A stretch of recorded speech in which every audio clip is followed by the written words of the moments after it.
उपदेश नंबर 1, हमारा शरीर और मन कैसे काम करता है। दोस्तों, श्री कृष्णा कहते हैं कि मनुष्य का शरीर एक रथ के भांति है, जिसे आँख, कान, नाक, जीभ और त्वचा आदि इन इंद्रियों घोड़ों को जो सारथी चलाता है, वो सारथी ही हमारा मन है और उस रथ में बैठा हुआ स्वामी वही हमारा आत्मा है। मनुष्य की इंद्रियां विषयों की ओर आकर्षित होती रहती है और ये सब तभी तक ही हो सकती है जब तक जीवात्मा अपने मन को काबू में ना लाए। जब तक स्वयं मन के अधीन ना रहकर अपने मन को अपने अधीन कर लोगे तो वही मन एक अच्छे सारथी की तरह तुम्हारे शरीर रूपी रथ को सीधे प्रभु के चरणों में ले जाएगा। यदि मन तुम्हारा स्वामी है और तुम उसके अधीन हो तो वह तुम्हें माया के बंधन में जकड़ता रहेगा, और जब तक तुम अपने मन पर काबू पालोगे और उसके स्वामी हो जाओगे तो वही मन तुम्हें मोक्ष के द्वार तक ले जाएगा। टेस्ट नंबर 2, गीता के अनुसार खुशी के 3 प्रकार होते हैं। दोस्तों, भागवत गीता के अनुसार इस दुनिया में 3 प्रकार की ही खुशी होती है। पहला, तामसिक खुशी। दोस्तों, पहली प्रकार की तामसिक खुशी हमें ज़्यादा सोने से या ज़्यादा आलसी होने की वजह से मिलता है, यानी कि आराम करने वाली खुशी। दूसरी खुशी है राजसिक खुशी। दोस्तों, राजसिक खुशी हमें जो किसी मटेरियल गोल को अचीव करने के बाद मिलती है, जैसे कि पैसे कमाना, गाड़ी खरीदना, दारू पीना आदि चीज़ें करने से जो हमें खुशी मिलती है, वो राजसिक खुशी कहलाती है। तीसरा, सात्विक खुशी। दोस्तों, ये तीसरी प्रकार की खुशी होती है ना, उसे सात्विक खुशी कहते हैं। भागवत गीता ये कहती है कि तामसिक और राजसिक ये दोनों खुशियाँ अस्थायी होती है, पर सात्विक खुशी है ना, वो पहले हमें जहर की तरह लगती है लेकिन बाद में शहद की तरह लगती है। दोस्तों, लॉन्ग टर्म और परमानेंट खुशी हमें अनुशासन और आध्यात्मिक स्टडीज करने से ही मिलती है, जिसे सात्विक खुशी कहते हैं।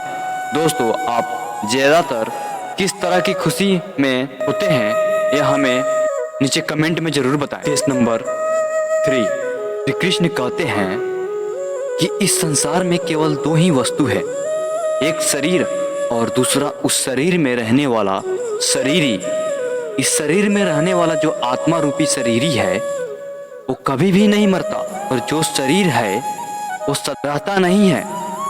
आत्मा एक शरीर छोड़ता है और दूसरा शरीर धारण कर लेता है, बिल्कुल वैसे ही जैसे मनुष्य अपने पुराने कपड़े उतारकर नए कपड़े धारण कर लेता है। आत्मा नित्य है, इसलिए वो नहीं बदलती, परंतु शरीर नाशवान है, इसलिए एक ही आत्मा के कई शरीर बदलते हैं। इसलिए हर जन्म में आत्मा नए नए शरीर धारण कर लेता है। केस नंबर 4, प्रबंध केवल मनुष्य का बनता है। दोस्तों, इसका अर्थ समझाते हुए श्री कृष्ण कहते हैं कि अगर कोई सांप किसी मनुष्य को अकारण काटता है तो उस सांप को उसका पाप नहीं लगेगा, और ठीक उसी तरह शेर दूसरे जानवर की हत्या करता है तो उसे पाप नहीं लगेगा।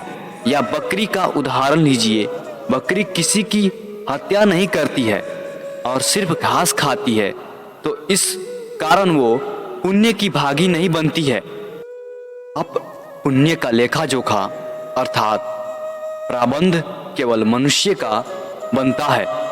दोस्तों, इसका अर्थ यह है कि अगर कोई पशु किसी की अकारण हत्या कर देता है तो उसे पाप नहीं लगेगा, क्योंकि कोई मनुष्य अगर किसी भी जीवित प्राणी की अकारण हत्या कर देता है तो उसे उसका पाप लगेगा, क्योंकि इस पृथ्वी लोक पर और समस्त प्राणियों में जो विवेकशील है वो अच्छे और बुरे की पहचान रख सकता है, और मनुष्य छोड़कर कोई और प्राणी ऐसा नहीं कर सकता है। इसलिए जब मनुष्य अपने पाप और पुण्य जब भोग लेता है तो उसे फिर से मनुष्य की योनि में भेज दिया जाता है। केस नंबर 5, एक ही कर्म किसी के लिए पाप बन जाता है और दूसरे के लिए पुण्य बन जाता है। दोस्तों, एक मनुष्य किसी कमजोर और बूढ़े व्यक्ति का धन लूटने के लिए उसकी हत्या कर देता है तो उस व्यक्ति को निश्चित ही उसके द्वारा किए गए कर्म का पाप लगता है। और यदि दुष्ट मनुष्य किसी स्त्री के साथ जबरदस्ती बलात्कार करने की कोशिश कर रहा है तो उस स्त्री की रक्षा करने के लिए अगर कोई व्यक्ति उस दुष्ट मनुष्य की हत्या कर देता है तो उसे पाप नहीं लगता बल्कि पुण्य लगता है। दोस्तों, कर्म तो वही रहा, किसी की हत्या करना, परंतु उस कर्म के पीछे भावना क्या है, मारने वाले की नियत क्या है, इसी के फर्क से एक ही कर्म किसी के लिए पाप हो सकता है और दूसरे के लिए पुण्य हो सकता है। दोस्तों, जिस भावना और नियत से मनुष्य कर्म करता है उस नियत के कारण एक ही कर्म किसी के लिए पाप बन जाता है और किसी के लिए पुण्य बन जाता है। कर्म के इस ज्ञान के द्वारा ही मनुष्य को कर्म, विकर्म और अकर्म की पहचान होती है। दोस्तों, उसका अर्थ यह है कि मनुष्य जब निष्काम भावना से कर्म करता है तो उस कर्म का फल उसे नहीं भोगना पड़ता है, इसलिए वो अकर्म हो जाता है। कर्म उसे कहते हैं जिसे सकाम भाव से और फल की इच्छा से किया जाता है। उसका फल मनुष्य को उसके कर्म के अनुसार अवश्य मिलता रहता है। तो आप सुन रहे हैं फैक्टोपिज्म यूट्यूब मोटिवेशनल चैनल से। हमारे इस चैनल को ऐसा ही मोटिवेशनल वीडियो देखने के लिए, सुनने के लिए सब्सक्राइब जरूर करें। चलिए आगे चलते हैं। अच्छे कर्म का अच्छा फल मिलता है और बुरे कर्म का बुरा फल मिलता है, और जो असत्य, कपट, हिंसा आदि अनुचित है, निश्चित कर्म को विकर्म कहते हैं। केस नंबर 6, हर मनुष्य का प्रथम धर्म क्या है और अपने धर्म का विधान मनुष्य खुद बनाता है। दोस्तों, इसका अर्थ समझाते हुए श्री कृष्ण कहते हैं कि धर्म का जो विधान है अगर उसे किसी दूसरे ने बनाया हो तो वे तुम्हारा धर्म नहीं हो सकता है। तुम्हारा धर्म वही है जिसे तुमने स्वयं बनाया हो, जिसे तुम्हारी आत्मा ने स्वीकार किया हो। धर्म एक व्यक्तिगत चीज है जिसका फैसला व्यक्ति को खुद लेना पड़ता है। दोस्तों, मैं आपको एक उदाहरण देकर समझाता हूँ। दोस्तों, अगर किसी के गांव पर डाकू हमला करके उस गांव की लड़कियों का अपहरण कर रहे हैं और उसी समय किसी का पिता मृत्युशैया पर पड़ा अंतिम सांस ले रहा है और अपने पुत्र के बार बार पानी की एक एक घूंट मांग रहा है, उस समय उस व्यक्ति का यानी कि उस पुत्र का क्या धर्म होना चाहिए?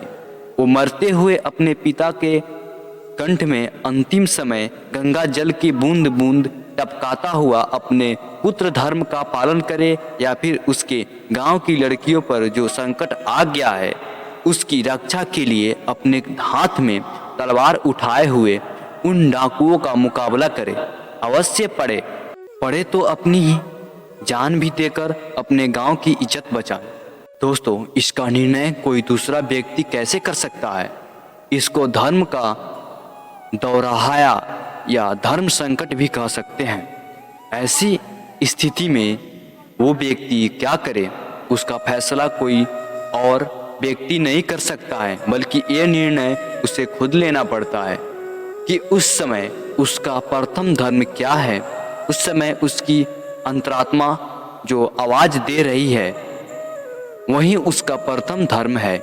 इसीलिए दोस्तों, हर व्यक्ति का धर्म व्यक्तिगत होता है और मनुष्य अपने धर्म का विधान मनुष्य खुद बनाता है। दोस्तों, हमारा ये वीडियो अच्छा लगा हो तो इसे लाइक सब्सक्राइब शेयर जरूर करें। धन्यवाद, मिलते हैं अगले वीडियो में। जय श्री कृष्णा।